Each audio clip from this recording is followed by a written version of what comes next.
네, 이런 분위기 속에서 한강이 한눈에 내려다 보이고 또 주변 시세보다 수억 원이 저렴해 큰 관심을 모았던 서울 수방사 부지 사전 청약이 있었습니다. 네, 오늘 경쟁률이 나왔는데 비교적 자격 조건이 까다롭지 않은 일반 공급 경쟁률이 600대 1을 넘어 역대 최고로 높았습니다. 경제부 윤혜리 기자와 함께 자세한 이야기 나눠보겠습니다. 어서 오십시오. 네. 아까 리포트에서 50대 1을 말했는데 600대 1이면 어마어마한 거 아닙니까? 네, 정말 어마어마할 정도인데요. 이번 서울 동작구 수방사 부지 사전 청약 경쟁률 전체적으로는 따져보면 무려 283대 1을 기록했습니다. 제 주변에서도 이번에 처음 청약 넣어봤다는 사람들 많았는데요. 사전 청약 물량이 255가구였는데 7만 명이 넘는 사람들이 몰렸습니다.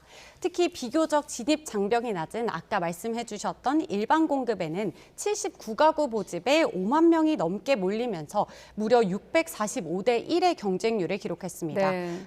역대 공공분양 경쟁률 가운데 가장 높습니다. 이 특별공급 평균 경쟁률은 121대 1을 기록했는데 신혼부부 특별공급 경쟁률이 210대 1까지 치솟았고요. 생애 최초 청약이 181대 1, 노부모 부양이 59대 1, 다자녀가 20대 1 순으로 정말 뜨거운 관심을 확인할 수 있었습니다. 이렇게 경쟁률이 높았던 게 아무래도 입지 때문이겠죠? 맞습니다. 이 공공분양 역사 이래 최고의 입지다 뭐 이런 말까지 나왔었는데요. 서울 지하철 9호선 노들역과 노량진역이 한 도보로 10분 정도 거리여서 이 한강이 한눈에 내려다 보이는 조망권입니다. 예. 또 관심을 끌었던 게 분양가인데요. 전용 면적 59제곱미터 분양 추정가가 약 8억 7천만 원 정도인데요. 이 공공분양인데 가격이 너무 비싼 거 아니냐 이렇게 생각하실 수 있잖아요. 그런데 이 근처 한번 집값을 따져보니까 한 10억 원 정도가 넘고 최대 한 14억 원 정도까지 합니다.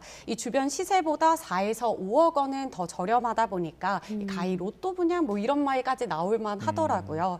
당첨자 발표는 다음 달 5일 나오는데 사전 청약 놓쳤다고 아쉬워할 필요 없으십니다. 내년 9월 중순에는 또 본 청약이 기다리고 있고요. 네. 입주 입주 예정일은 4년 뒤인 2027년입니다. 일반 공급 경쟁률이 645대 1이고 전체 사전 청약 경쟁률은 283대 1. 자, 이렇게 관심이 뜨거운 걸 보면 아파트 매수 심리가 좀 살아나고 있는 것 같긴 합니다. 저희도 뭐 전문가를 통해서 확인한 흐름이긴 한데 서울 아파트 값이 5주 연속 상승세라고요. 네, 그렇습니다. 이 주간 아파트 가격 동향을 보니까 6월 셋째 주 서울 아파트 값이 전주 대비 0.04% 올랐습니다. 네. 5주 연속 상승세를 이어가고 있는 건데요. 이 지역별로 따져보니까 서울 송파, 강남, 서초, 이 강남 3구 지역의 상승폭이 유독 두드러졌습니다. 그런데 도봉이나 중구는 조금 하락했어요. 그러니까 서울 내에서도 지역별로 온도 차이는 여전한 겁니다. 네. 또 이 경기와 인천 수도권이랑 그 세종은 아파트 값이 상승했지만 지방은 여전히 부동산 시장이 침체한 분위기입니다. 이 지도를 같이 보시면 수도권과 세종, 대전을 빼고는 대부분 주황색이죠. 오히려 아파트 값이 전주보다 내려간 것을 확인할 수 있습니다.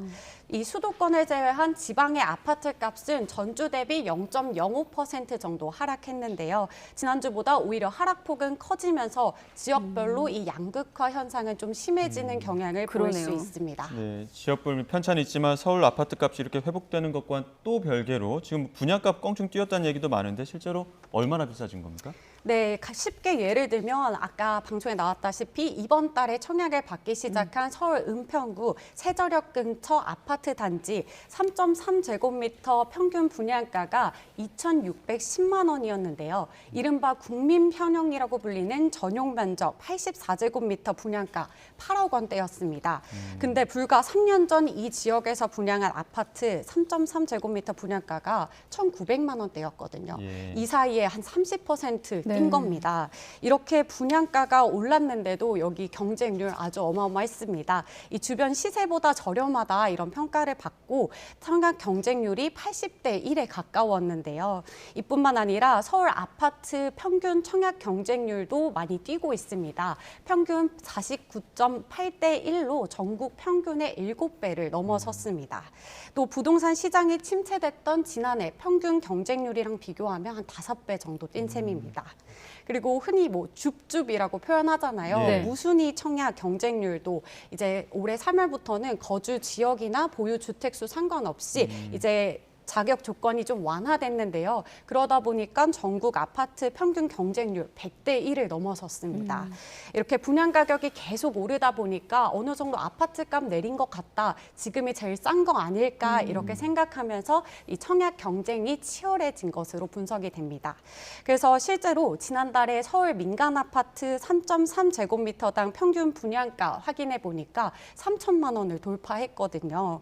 이게 한 달 단위로 정말 오르고 있는 게 눈에 보여요. 그래서 예. 지난달보다도 1% 올랐고 1년 전과 비교하면 10% 넘게 올랐습니다.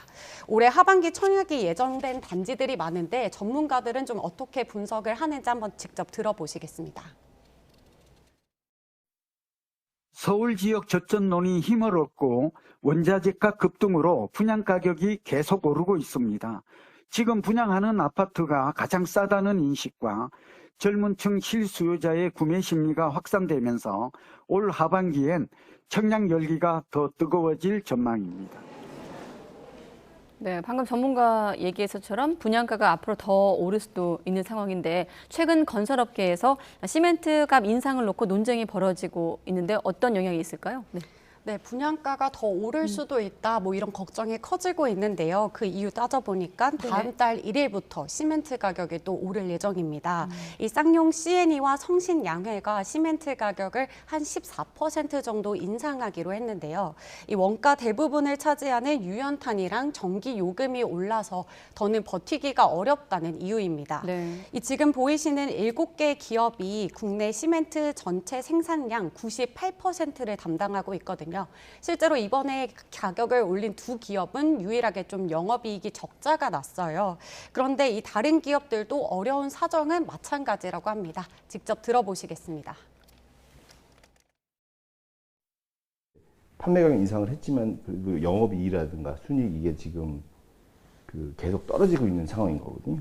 51.60까지 인상된다고 감안하면 솔직히 더 어려운 상황이 되는 거죠. 네, 하지만 건설업계는 시멘트 가격 인상 이거 너무 부당하다 이렇게 주장하고 있는데요. 왜냐하면 전기요금은 올랐는데 시멘트 값의 원가의 40%를 차지하는 유연탄 값은 지난해보다 오히려 내렸다 이런 주장입니다. 톤당 유연탄 가격은 지난해 하반기 정점을 찍었고요. 네. 이때 시멘트 값도 두 차례 올랐습니다. 하지만 최근에는 유연탄 값이 지난해 고점 대비 한 절반 가까이 떨어졌는데요. 이러다 보니까 시멘트 업계는 당시 유연탄이 오른 만큼 시멘트 가격을 올리지 못했다 그런 주장이지만 건설업계는 이미 레미콘, 철근 값 너무 많이 올라서 공사비 부담 커졌다 이런 입장입니다. 관계자 설명 직접 들어보시겠습니다. 그리고 22년도에 시멘트 레미콘 단가 인상이 좀 급격하게 많이 됐습니다. 그런 부분들로 인해서 이제 우리 공사 현장들의 원가가 한 15에서 20% 정도 상승이 됐거든요. 어찌 보면 상처가 나 있는 상황에서 소금을 뿌리는 격이 되지 않을까.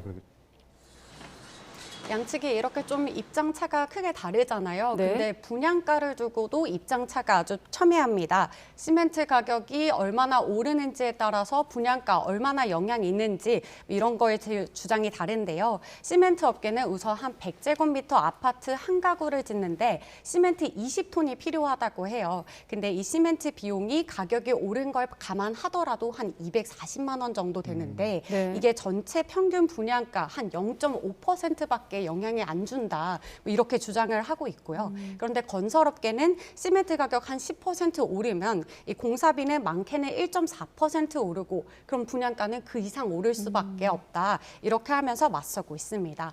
이제 다음 달 1일부터 시멘트 가격 당장 오를 예정인데 이 전까지 양측이 아직 가격 협상을 그렇군요. 이뤄지고 있다고 합니다. 예. 그리고 지금 계속 이야기 나오고 있습니다만 부동산 시장 과열됐던 2년 전보다 지금 전세가 많이 떨어졌잖아요. 그러다 보니까 보증금 돌려주기 어려운 집주인들도 늘어나고 있다고요.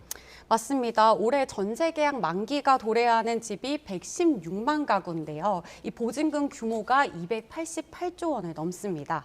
이 가운데 계약을 맺었을 때보다 전세값이 떨어지면서 집주인이 세입자한테 다시 돌려줘야 되는 보증금 차액이 24조 원에 달한다는 정말 통계 결과가 나왔습니다.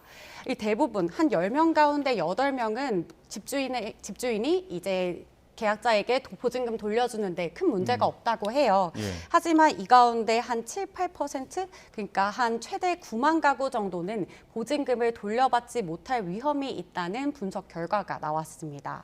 한국은행이 분석한 자료인데요. 결국 집주인이 전세 보증금을 돌려주기 위해서 빚을 내면서 전체적인 가계 부채도 올라갈 수밖에 없다 이렇게 우려를 하고 있습니다. 그래서 정부가 내놓은 대책이 있습니다. 현재 역전세난 피해가 너무 커지는 걸 막기 위해서 전세금 반환을 목적으로 한 총 부채 원리금 상환 비율 DSR 규제를 조금 완화하는 방안을 검토를 하고 있는데요. 네. 근데 좀 일각에서는 좀 무리하게 갭 투자하기 위해서 뭐 돈 빌렸던 임대인들을 뭔가 국가가 돈 빌려서 이렇게 도와줘야 되냐 뭐 이런 우려도 나와요.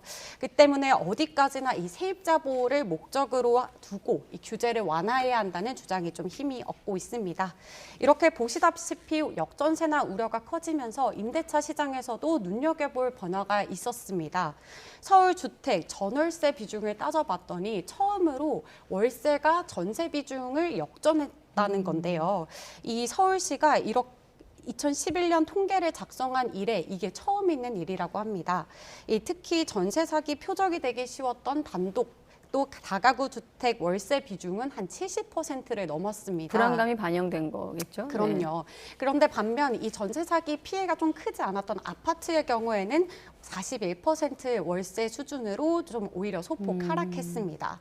뭐 이런 통계를 이렇게 종합을 해보면 시세를 파악하기 어려워서 전세 사기나 깡통 전세 위험에 노출되기 쉬웠던 뭐 다가구 주택 또 빌라 이런 데는 보증금을 돌려받지 못할 수도 있다는 좀 불안감이 여전히 큰 것으로 보입니다. 또 전문가들은 당분간 서울 지역에서 이렇게 전세를 기피하는 현상이 이어질 수 있다고도 분석했습니다. 네. 전세 기피 현상은 당분간 이어질 거란 얘기까지 경제부 윤혜리 기자와 함께 이번 주 경제 뉴스 알아봤습니다. 수고했습니다.